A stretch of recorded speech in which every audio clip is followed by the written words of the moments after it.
আমরা ইংরেজদের মজুরি করব না, আমরা ইংরেজদের কোনো প্রোডাক্ট ব্যবহার করব না, আমরা ইংরেজদের কোনো প্রোডাক্ট ব্যবহার করব না, আমরা ইংরেজদের কোনো প্রোডাক্ট ব্যবহার করব না। আমি এই কথাগুলি সমর্থন করলাম।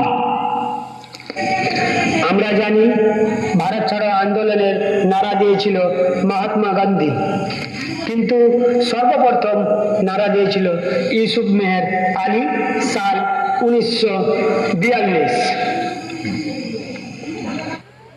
ইংরেজ তোমরা ভারত ছাড়ো, সাইমন গো ব্যাক। ইংরেজ তোমরা ভারত ছাড়ো, সাইমন গো ব্যাক। ইংরেজ তোমরা ভারত ছাড়ো, সাইমন গো ব্যাক। ইংরেজ তোমরা ভারত ছাড়ো, সাইমন গো